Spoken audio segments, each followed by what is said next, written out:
You're live.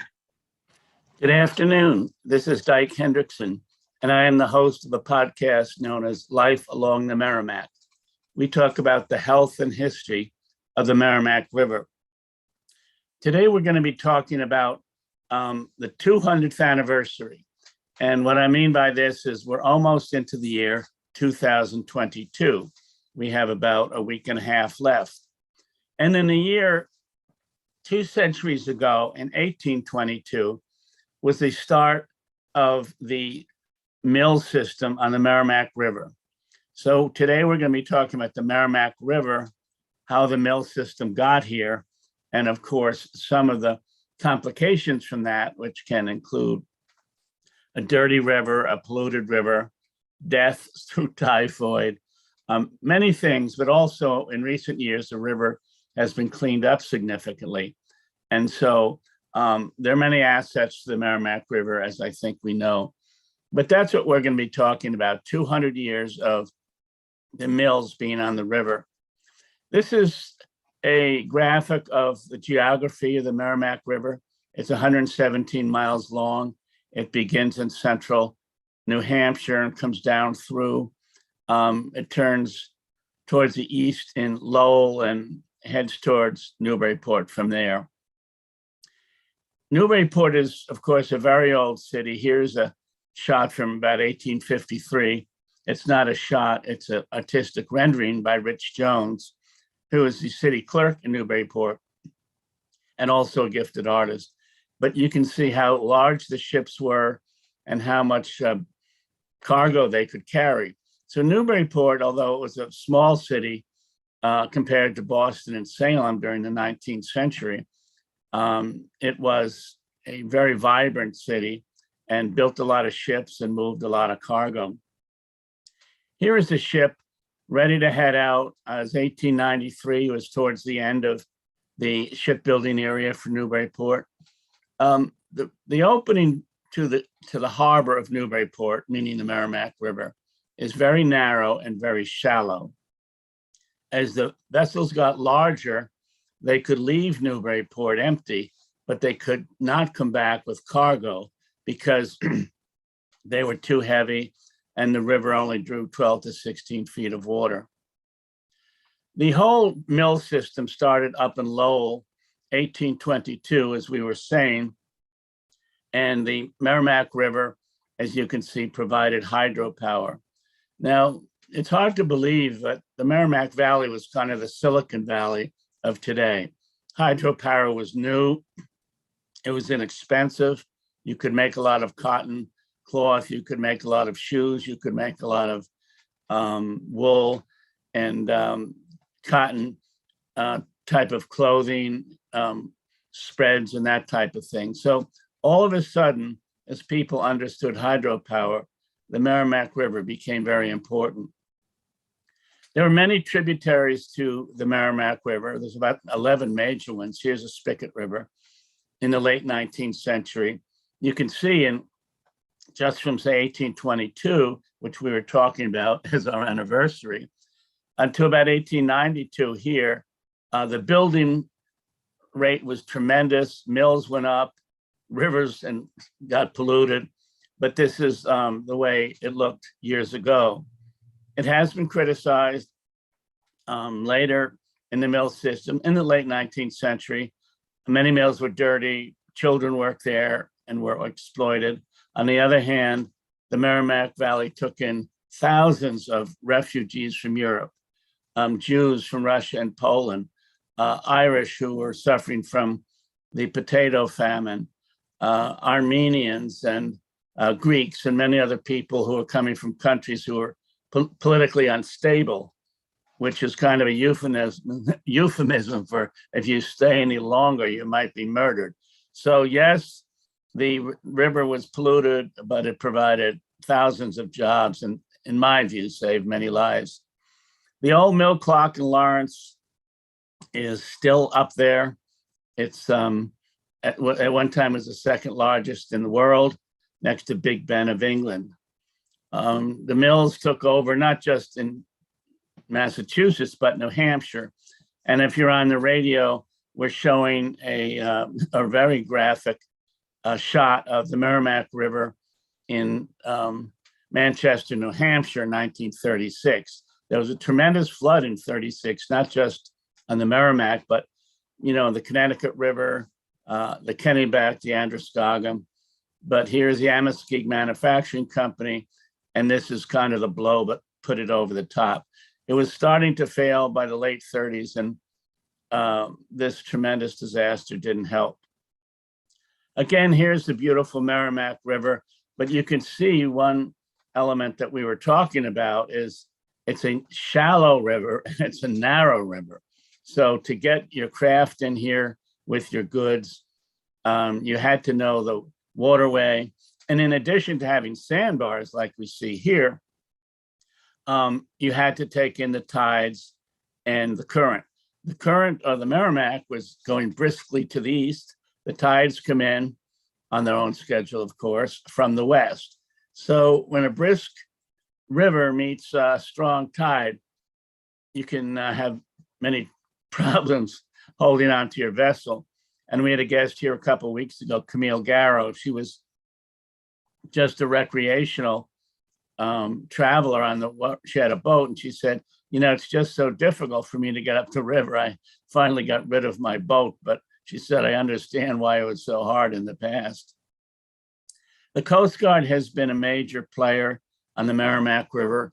Newburyport is the birthplace of the Coast Guard in 1790. It expanded from there. The word Coast Guard was not used until 1915, however, when the Revenue Cutter Service, which is what started in Newburyport, merged with the Life-Saving Service, which also started on the North Shore. In 1939, those two organizations merged with the Lighthouse Service. So suddenly not suddenly, that actually took 24 years, but you had three organizations making the Coast Guard. And we know that it's still a beautiful area. Here's Amesbury Merrimack line, and that's Maudsley State Park. And so we do hear that there can be a lot of pollution in the river, but it certainly can be wonderful also. Haverhill's made a good comeback using the river as a launching pad, if I can use that metaphor. There are condos and apartments going in. Lowell has some classrooms there. Northern Essex has classrooms there. Haverhill's making a comeback. Lowell, of course, has been doing well since the late 70s, when Paul Tsongas, the senator, was able to get some serious money. The city was redeveloped, and they built a wonderful national park in Lowell. And this is a trip being given by the National Park Service for people who want to learn more about the mills. Parts of the Merrimack River looked like they might have looked 200 years ago, since that's our number today. This is Franklin, New Hampshire. This is where the river starts. And some of the aspects of it seem to be, just as clear and as fresh as it was 200 years ago. And here is the Nashua River and the Merrimack merging in Nashua. As I say, there are 11 major tributaries, and this is a tributary in Nashua. Lowell has done a lot with its use of the river from 1822, as I keep bringing up. The mills started on the Merrimack and Lowell, and they've done a lot with them. They have dams, they have locks, they have redirection of the river, all as an effort to catch the hydropower so it could create power for the textile mills, shoe shops, and other ventures. But Lowell also is a place where you can have a good time. This is a bit upriver from the mills. Folks are fishing, folks are jogging, and it's getting cleaner, so they say. And people are fishing in the river. Here's an old complex. Some of them have new offices and new businesses. This is in Lowell. And I also think I mentioned, in addition to textiles, 2 centuries ago, the brick making business and the mason business must have been thriving, because You can see so many bricks here and on many other factories on the North Shore. And I would just mention, this is a podcast you're listening to, Life Along the Merrimack. We talk about the health and history of the Merrimack River. It's a 96.3 Joppa radio. It's on local Channel 9 television. Again, this is Manchester, New Hampshire. They're still capturing water for numerous hydro plants, smaller hydro plants in the Merrimack Valley. And also the Merrimack River is still used for drinking water. More than 500,000 people still get their drinking water from the Merrimack. And so that's another reason why it should stay clean and monitored, because imagine that, 500,000 people are still getting drinking water. Manchester's done a great job over the past decades. And here is the modern Manchester. You can see old mills that have been refashioned to the right, and you have what would be called Northern New England skyscrapers to the left. In other words, 20, 25-story buildings, hotels, banks, and the like. Several years ago, a number of public officials went down the Merrimack River, the 117 miles from Franklin to Newburyport. That's State Rep Jim Kelcourse in the front. Lane Glenn is the president of Northern Essex Community College, and he is in the rear. They wanted to bring attention to the beauty of the river. They also wanted to bring attention to the pollution that frequently happens. Here is a quieter moment going down the river, and about 11 to 15 people did it every day. Senator DeZoglio of Methuen did the 4 laps, so did Representative Kelcourse. One of the beautiful shots that I like, I moved to the Merrimack Valley in about 1985, and this is a beautiful shot. I think we can all remember this one or some others. And in recent years, boating and recreational boating has become very popular. There are 1,500 boats registered on the Newburyport side alone, and also more boats come in at Cashion Park and Salisbury and Amesbury and upriver. So this is a very popular river as it's gotten cleaner in recent years. A pretty shot, Merrimack Amesbury line, and it's a beautiful place to be. Commercial fishing has diminished, as many of us know. It isn't what it used to be. There are 6 to 10 boats in the river, I would say, in the summer, but between federal regulations and, difficulties in getting people, to learn the field, to do the work, has changed things over the years. And here's a couple of voyagers we talked about, those public officials, Jim Kelcourse in the stern, Senator Dinah DeZoglio. Now, she is the senator for many of the North Shore communities, but she's stepping down from that. And come November, she's running for state auditor. I just mentioned it. She was on a show a couple of times. Helen Swallow Richards was a real hero. She was first a student at MIT, the first woman graduate. Then in the late 1880s and 1890s, there were deaths by typhoid in Lawrence, and people were drinking the water, and the governor put a panel together. She was the only woman on the panel because there weren't many women who had science degrees, but she was one of the people who really made a difference, created a better way to clean the water, and is a real hero for making better water. And another hero from past years is Senator Edmund Muskey of Maine. He sponsored the Clean Water Act of 1972. And this image is from his early days in Washington. And if you're listening to this rather than viewing it, here's a photo of Senator Muskey on the cover of Newsweek magazine. He was a vice presidential candidate with Hubert Humphrey in 1968, did not win. And he tried to get the Democratic nomination for president in 1972, but he did not win. But what he did win is he won passage of the Clean Water Act. Here he is in Washington, really working very hard to get enough people together. That's his wife, Jane, right in the left, off his shoulder. And for many, many months, he worked to get clean water and clean air. He was really a titan when it came to, and not just for the Merrimack River, I think you would get that, Penobscot, Kennebec, Androscoggin in Maine, of course, Connecticut. But it was many rivers. There's the Mississippi River, it was the Great Lakes, it was the ocean. This was a huge bill. And it also required the help of Senator George Mitchell, also from Maine. In 1987, President Reagan got rid of the grants to communities to build sewage treatment plants. He didn't want to give the money away. He said, well, communities should pay for it. Well, you know, a lot of communities can't. Lowell and Lawrence are not wealthy. So George Mitchell came in and said, all right, if you're getting rid of the grants, I get it, but let us have legislation to create low interest loans. And that really kept the program going. And even today, they're at 1.5%.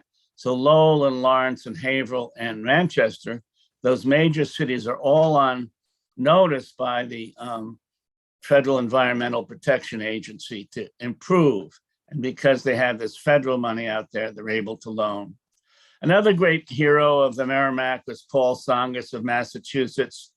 He was a champion of Lowell and also the Merrimack River. And I love this shot of the family in the early days, probably the 60s. And he died early. He died at 56 in 1997. Nikki Tsongas, his wife, who you just saw, did take over in Washington from him, not as a senator, as a state rep. I'm not a state rep, but as a congressional representative. But here's Paul Tsongas buried near the Merrimack. The Whittier Bridge was a big addition to North Shore a couple years ago. When we talk about how dirty was the river, this is how dirty was the river. And this is the Nashua River, as we said, one of the big tributaries, but the Merrimack looked like this on occasion also. At the left is, what it looked like on a day in the 60s when they probably were dyeing orange clothing. On the right, in 2012, after the act, the Clean Water Act, it's much cleaner. So things did help, come along. And this is part of the problem right now. That is not sewage coming out of that big pipe, but you can see how much debris and bad things come into the river, including hypodermic needles, including cars, including car batteries. I think we know that.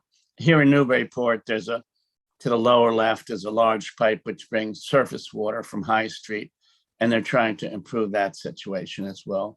But it's a beautiful Merrimack Valley. Some demographers are concerned there's too much building going on. You can see a lot of, this is the Haverhill, Amesbury area, and you can see a lot of houses and apartment developments. This, of course, takes down trees. It doesn't ruin, but it affects the landscape. So overbuilding is a concern that people have about the Merrimack. And here's Senator DeZoglio of Methuen. As I say, she was a key leader in creating the Merrimack River Valley Commission to improve the waterway. She's moving on to bigger things, but she was a real important person. Now, I know when you woke up this morning, you did not expect to see a smiling picture of Richard Nixon, but there he is on the left. Hubert Humphreys in the middle and Ed Muskey. These three people helped create the Environmental Protection Agency in 1970. And in 1972, as we've said, Ed Muskey passed the Clean Water Act. Now, Nixon was actually, just so he could get the credit, took the credit for the Environmental Protection Agency in 1970. His name is on it. But in 1972, Nixon vetoed the Clean Water Act. So how sincere was he? But anyway, the Senate and House overrode the veto, so the Clean Water Act started in the early 70s. Here's one of my heroes. We're talking about Plum Island now. Annie Brown of Stoneham gave thousands in her will in 1928 to help the Audubon Society, and they were able to get enough land to create the Parker River National Wildlife Trust. And that's Parker River that we all go to. Here's some old postcards. It certainly looks good. A lot of fun. There was a train out of downtown Newburyport on tracks. It would leave the middle of Newburyport, say 9 a.m. People would bring picnic lunches. They picnic on the beach. They go dancing. It sounds good, and they can get back in the train late afternoon. So life was good in the late 19th century on Plum Island. Here's Sandy Beach down at the state park, which is the very southern part of Plum Island, a beautiful spot. You have to get there early to park, I must say that. But there's a lot of wonderful area and adjacent to the Plum Island, the Parker River National Wildlife Refuge. This looks like it could have looked 200 years ago. And this is the north end of Plum Island.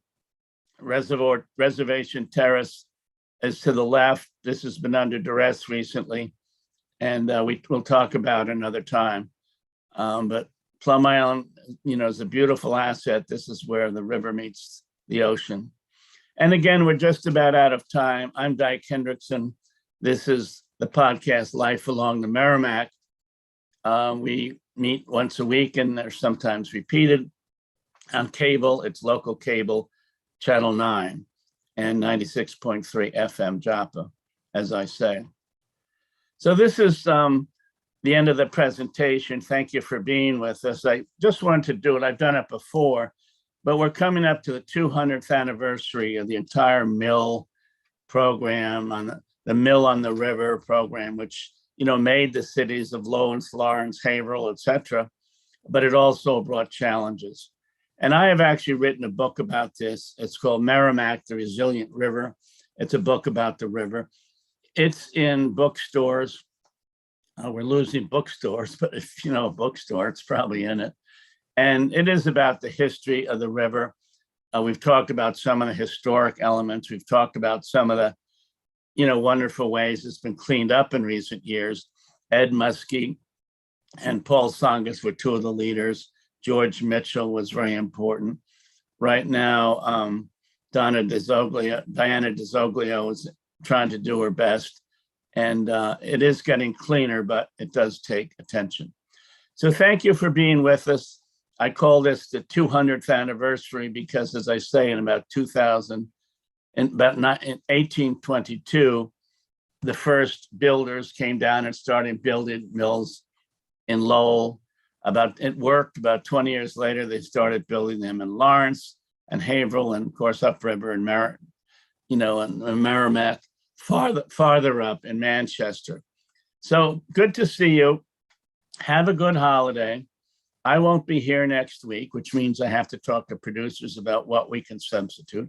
I am going up to the great state of Maine to spend a few days, but we'll have a show on next week. And, we finish another year. I'm happy that we did a program every week for 52 weeks. That's pretty good. We talk about the history and health of the Merrimack River, which we should be talking about. And we bring in people and talk about other aspects as well. So thank you for being with us today. I'm Dyke Hendrickson. This is Life Along the Merrimack. We will meet again. Thank you.